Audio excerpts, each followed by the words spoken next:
What's gonna happen to us? You ain't so tough with that bad boy tuck. I'ma get it how I'm living, I'ma walk the walk. Outline my lines, I rap through thought.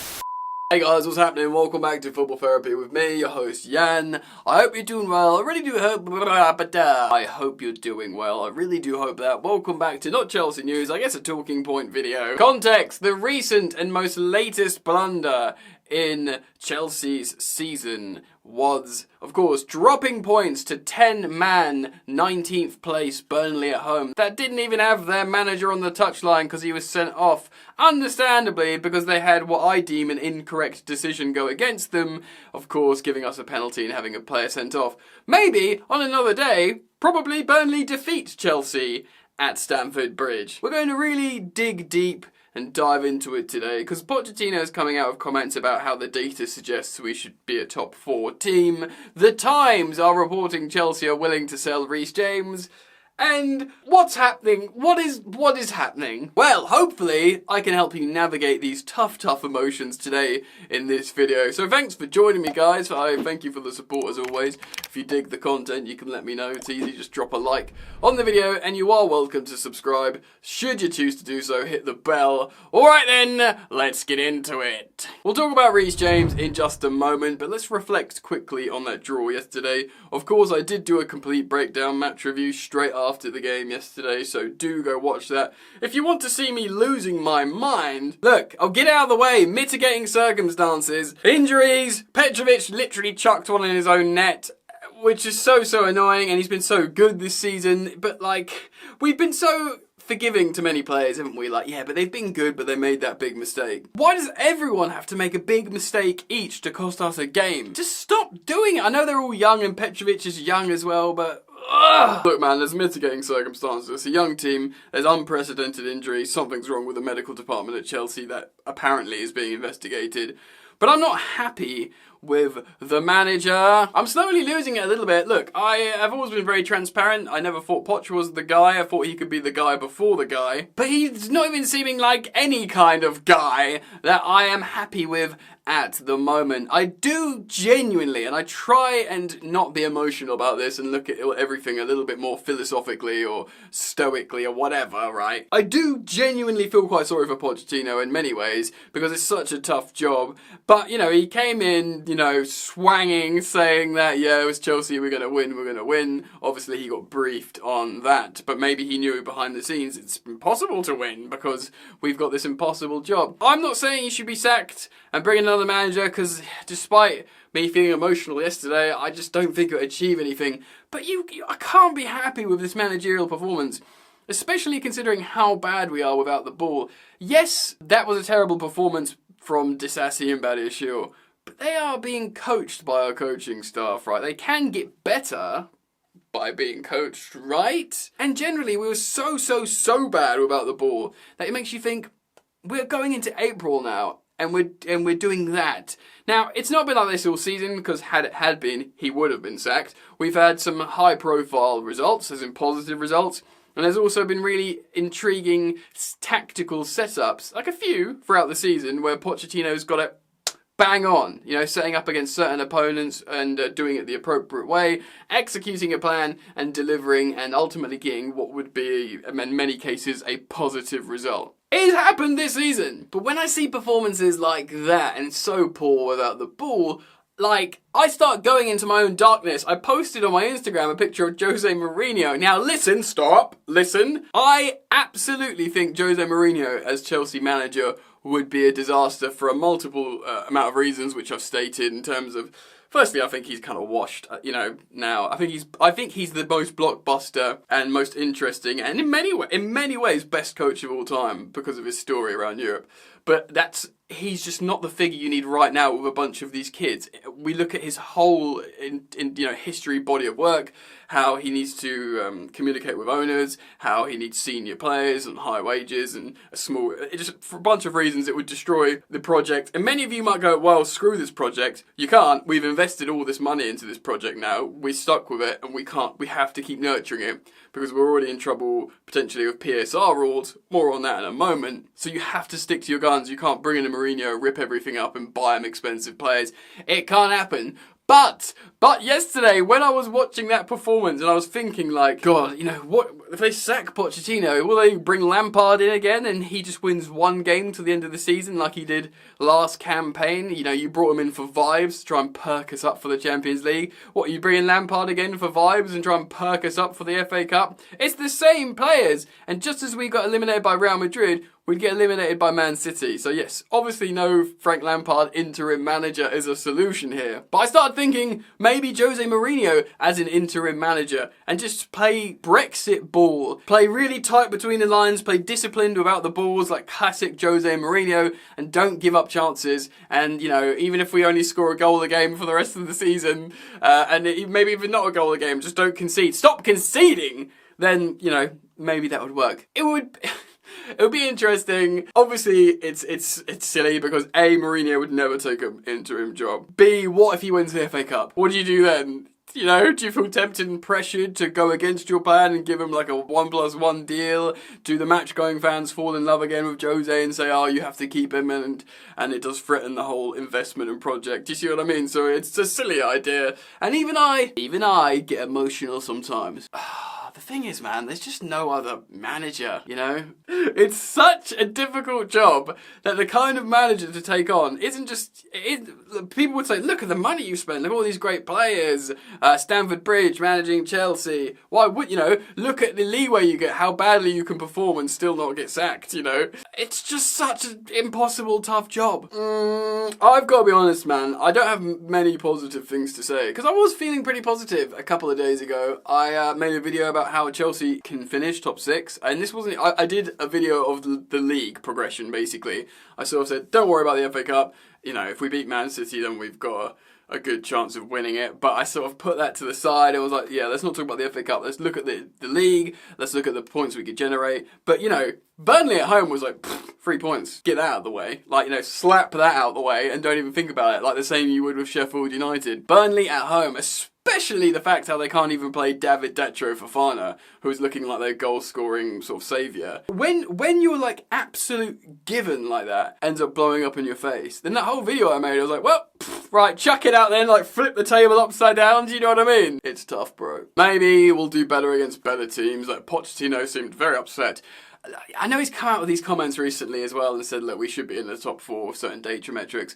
I'm a stats nerd, so I do appreciate how this season the underlying numbers for Chelsea are largely a lot better in many ways. Do you know what I mean? Like, so I get that, but I don't want to hear that. I don't want to hear that from you right now, mate, so shut up, you know? Maybe we've been unlucky in certain games. We've definitely... I don't want to say we've been unlucky for injuries, because we were unlucky with injuries 6 months into the season. Now, when it's a recurring theme that much, you're creating the problem. You have to be. You can't just be consistently unlucky forever with everyone's just always injured. Something's going on at the club there. Like, surely that's the only way, right? Especially where Chelsea was so good for so long with injuries back in, the noughties or whatever, when we just rarely had that many injuries, and we'd laugh at Arsenal for having so many players injured and so many players red zoning. I know we all romanticise about bringing Eva Carnerio back, the doctor, but she ain't coming back, mate. So hopefully they do fix the medical department problem, because that seems massive. But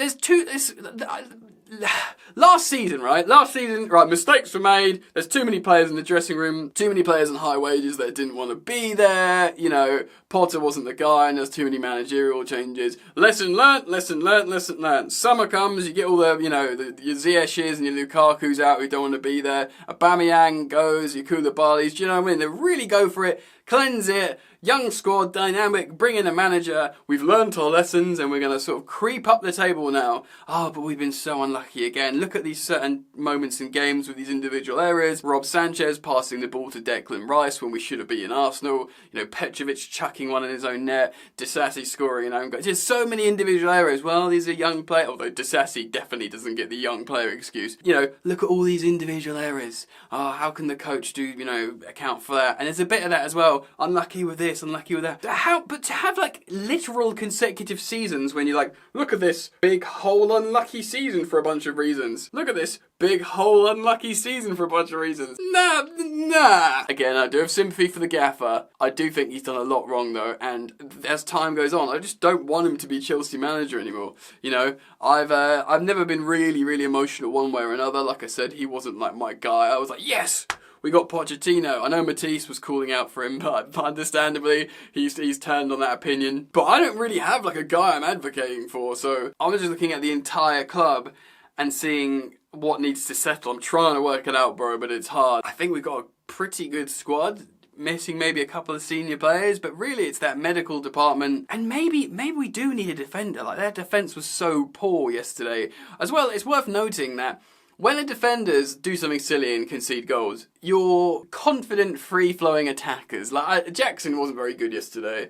he wasn't really in the game, but players that say have an effect, like Jackson does have an effect usually, Madueke, certainly Palmer, Mudryk, and indeed Sterling, he can do it. He got a great assist. Lately he's got the last 2 games he's got a couple of excellent assists. Like, you know, his finishing is really on low confidence at the moment, but he can contribute.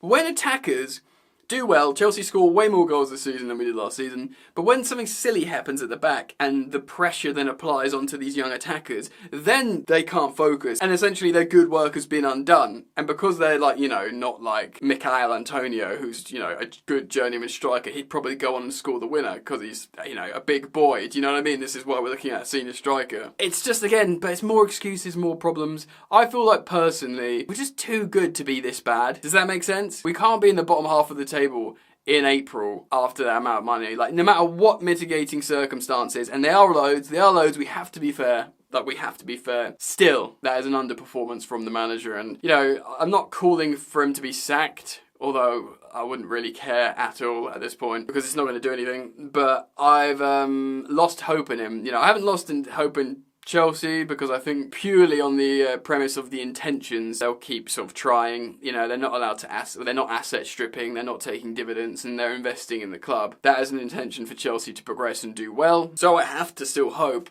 that we move in the right direction eventually, I guess, with probably a new manager at some point. Maybe not, we'll see. Let me know what you think. Speaking of the plan and the owners, let's talk about this Reece James article. So the Times reported last night that Chelsea are looking to sell Conor Gallagher and Reece James. Now, of course, we all know the Conor Gallagher story. As time goes on, as the season goes on, as we remain in this 4-2-3-1 formation, actually Conor Gallagher's favour slowly starting to fall, I think, which I feel bad for him because he is an excellent player who genuinely cares and is always available, which is a wonderful trio of assets to have to be a Chelsea player. But while we play as we are, maybe a new manager will come in and play differently. I do sort of worry for him a little bit, and I feel like, yeah, he probably is going to be, as the season goes on, more and more comfortably available to sell. And because he's always been in the shop window, I think a lot of people are sort of understanding that that's a possibility. I understand some Chelsea fans are just completely repelled by it. And fair enough, I get it, you know, but we'll see what happens with Gallagher. But Reece James is a tough one, right? Now, I think, and I've said this before, like, I mean, Cole Palmer's really testing this, but I think Reece James is our best player. I genuinely think that. It's easy to forget, but Reece James has got the respect of, like, world football. Do you know what I mean? Like Rafa Leao and Vinicius Jr., when they think of, like, a fullback that they come up against, like a young, like, trending upwards, really amazing, you know, defender/attacker with good delivery and good ball skills. They've all got this, like, weird bromance with Reece James because he's the one. He on form is the best right back in the world. There's a reason why Real Madrid have been looking at him for a long time and they've inquired about him. There's a reason why Man City have made loose inquiries about him, knowing that we probably wouldn't sell to them, because they want him to succeed Kyle Walker, who's in his 30s. They see him as the perfect, you know, player who can tuck in as a sort of right centre-back, as well as be a really, really up-and-down offensive weapon, right? Reece James is amazing. Of course, he can play multiple positions. He was trained as a striker as a kid. That's why he can finish so well. We know him as a Champions League winning right wing back, an excellent right back as well, and even right centre back. Of course, he locked down the aforementioned Vinicius Jr. of Real Madrid while playing right centre back in the back three. He's versatile. He saved Wigan from relegation because they moved him into midfield when he was a teenager because he was just by far and away their best player, to the point where they gave him the captaincy towards the end of the season. That's right, a teenage, lonely right back, they gave the captaincy after moving him into midfield to save him. This is the kind of footballer we're talking about. Moreover, Reece James passionately loves Chelsea. Like, he'll go to war for Chelsea. You see him when he celebrates when he scores the goals. You know, he takes the shirt off, points to the badge, and he'll fight anyone for for Chelsea. Plus, there's the nice idea that we've got Lauren James, who's the women's team's best player, and Reece James. I know you could say, okay, well, Cole Palmer or whatever. Do you know what I mean? And technically, the ceiling on Enzo is actually very, very high, Enzo Fernandez. So you could see these people, but like, Reece James, probably our best player. That's just what I think. But also, it is worth mentioning, we've got Malo Gusto, who's amazing, who's younger, who's a lot cheaper, who's on a lot less wages. What we can't lose in all this, right, is that say somehow we sold Raheem Sterling, like, to PSG or Saudi or something, Reece James would be our highest earner. He snuck in just before the rule change, and I think he's on like £250,000 a week. I think Malo Gusto speculatively would probably be on like 80k a week or something, right? Malo Gusto. So Reece James is on like over 3 times as much as Malo Gusto, and of course he's always injured. And of course, here it comes, he represents pure profit. So if you sell Reece James for 100 million, that sorts out all your problems. If you sell Reece James and Conor Gallagher, it sorts out all your financial problems. You're not in breach of any PSR rules, you're safe, you're good, maybe you sell Breuer and Martin as well, and you could buy a friggin', Osimhen or another big striker because you sold those guys. So I understand why people would be tempted, but talking about the optics of the new owners ripping out the final, heart of the club and selling both Gallagher and Reece James would be untenable. Now, especially, I think this report could be nonsense. I know it's the Times, but a lot of people were saying, there's just no way. Reece loves Chelsea. Ben Jacobs has come out, however reputable you think he is, and said, Chelsea probably, it would take over 100 million. That report suggested 60 or 80 million for Reece James, which is a nonsense. It would take over 100 million, but there is also an idea that everyone is for sale in this model, especially pure profit assets. So, it's turns your stomach really, doesn't it? A long time ago, if someone told you, just after the Champions League win, if someone says, these new owners are going to come in, so Kovacic, Havertz, Mount, and eventually Reece James and Conor Gallagher, who comes back and does really well, he gets sold. Do you know what I mean? It's a tough one to take. I do love a lot of our players. I like Jackson, I like Mudryk, I like Noni, I love Palmer. Do you know what I mean? And Nkunku is still technically I said Reece James is our best player. And Nkunku is technically our best attacker. We haven't seen him. Eden Hazard joked about how his son sleeps in an Nkunku shirt, a Chelsea shirt every night. And the Hazard family know about good football. We've got great players, I don't think we'll sell Reece James, but these stories coming out at that time, it's not a good vibe, is it? Anyway, we're ending the month on a tricky couple of talking points. I just wanted to, for my own football therapy, vent my thoughts here. I think probably the Reece James stuff is nonsense, but for me, we start again next season. I'm just worried for all the emotional health of Chelsea fans collectively. Hopefully we do better, but be prepared for just yet another reset into the next season. Let me know what you think. Thank you for joining me. Thank you for liking and subscribing, and I hope to see you back here very soon. Peace.